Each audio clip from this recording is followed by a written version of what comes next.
I well recollect, when I was about 11 years of age, my father desired me to read A Vindication of Self-Murder and give him my sentiments on the question.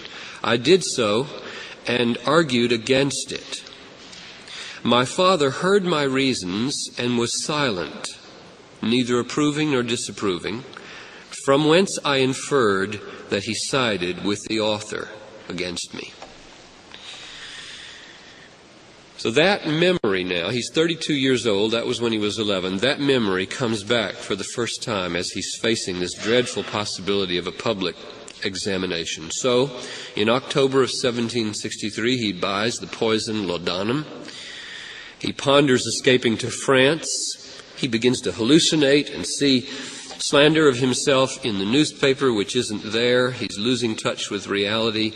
And the day before the examination, he hires a cab and drives to the Tower Wharf to throw himself over the bridge, and he looks and the water's too shallow, and besides, he says, there was a man, a porter, seated upon some goods, a messenger to prevent him. That's his subsequent interpretation. So he goes back home, gets the poison out, and he wrote, my fingers were so closely contracted and entirely useless that I could not take the poison. The next morning, he gets up and tries 3 times to hang himself with a garter from the rafter in his room. The third time, he goes unconscious, and then it breaks, and he falls to the floor. When he comes to, he crawls into bed, and that's where the laundress finds him, calls his uncle, and the examination is over. His public life is over. And everything from that point on, he says, condemned him. Conviction of sin took place, especially of that just committed. The meanness of it, as well as the atrocity, were exhibited to me in colors so inconceivably strong that I despised myself with a contempt not to be imagined or expressed. This sense of it secured me from the repetition of the crime. Isn't that interesting? His loathing of the crime saved him from doing it again temporarily. This sense of it secured me from the repetition of the crime, which I could not now reflect on without abhorrence. A sense of God's wrath and a deep despair of escaping it instantly succeeded. Everything he read now condemned him. Sleep would not come. When it came, he had terrifying dreams. In the day, he reeled and staggered like a drunken man. And in December of 63, he was institutionalized by his family in the St. Albans Insane Asylum. Now, this was a stroke of mercy, because in this asylum, and not all asylums in the 18th century were helpful, there was a man named Dr. Nathaniel Cotton, who was a poet and an evangelical believer. And he loved William Cowper, and he ministered to William Cowper. He held out hope to him for 6 months as William Cowper insisted he was damned and reprobate and absolutely beyond any hope of God. He would leave the Bible in places where Cowper might find it and pick it up. And so it happened. It happened in 2 stages. Let me read them to you. This is from his memoir. Having found a Bible on the bench in the garden, I opened up the 11th chapter of St. John, where Lazarus is raised from the dead, and I saw so much benevolence, mercy, goodness, and sympathy with miserable men in our Savior's conduct that I almost shed tears upon the relation, little thinking that it was an exact type of the mercy which Jesus was on the point of extending towards me. I sighed and said, "Oh, that I had not rejected so good a Redeemer, that I had not forfeited all his favors, and thus was my heart softened, though not yet enlightened." But increasingly the sense grew in his heart that he may not be utterly doomed. And one day, a revelation, he said, by revelation, it came to open the Bible. And when he opened the Bible, it fell open to Romans 3:25. And this is what that verse says, as you know. whom God hath set forth to be a propitiation through faith in his blood, to declare his righteousness for the remission of sins that are past through the forbearance of God. And this is what he wrote about his conversion.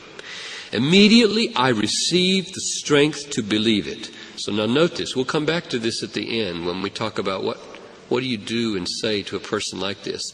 It was on an occasion, nobody constraining, reading a text he had probably read many times. Immediately I was given the strength to believe it. And the full beams of the Son of Righteousness shone upon me. I saw the sufficiency of the atonement he had made, my pardon sealed in his blood, and all the fullness and completeness of justification. In a moment I believed and received the gospel.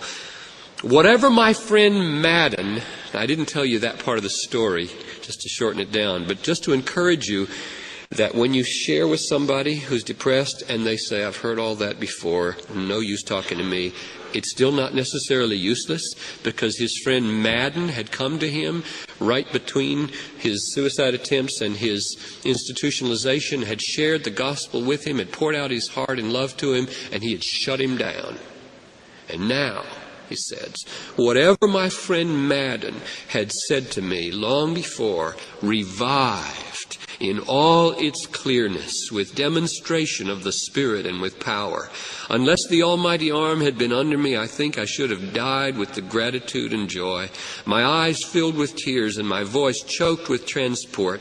I could only look up to heaven in silent fear, overwhelmed with love and wonder.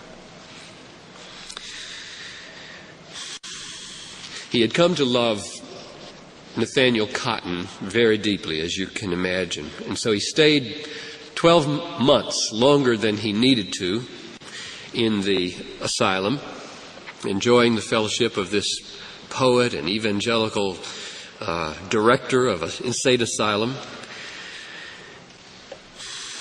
June 1765, he leaves St. Albans. He goes to live with a family, and no place to go, no job. Goes to live with a family named the Unwin family.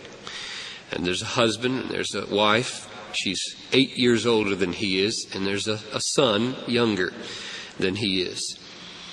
And the relationship that's formed here is strange and remarkable. He loves the family, they love him. 2 years later, Morley Unwin, the husband, is killed falling from his horse. And that set in motion some relationships that were both the most important and the most unusual and uncertain in his life, namely the emotion with John Newton and the emotion with Mary Unwin, the widow. He lived with her for 30 years, 8 years older than he is. And in Olney, the tongues wagged. And it is an odd relationship that you live with a woman just 8 years older, but all the outward evidence is she was a mother to him, not a lover to him. And yet people wagged their tongues, and he had to deal with that whole issue for a long, long time. John Newton, how did he come into the picture here? When Morley Unwin was killed, John Newton was not the parish minister here in Huntington. He was the parish minister in Olney, some miles away.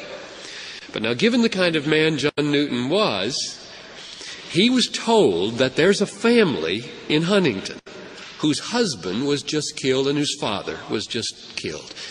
And evidently, the person who shared that thought the minister in this parish wouldn't do anything about it. And so Newton came and ministered to the Unwin family, including William Cowper, and was so significant in their life that they moved, the whole family moved to Olney, where he was the pastor, to sit under and live under his ministry, which they did for the next 13 years. They lived in Olney for 20 years and lived under his ministry for 13 before he left and went to London and ministered there for 27 more years. Now, Newton, you all know, is the author of Amazing Grace. The healthiest, the happiest of pastors that I can think of in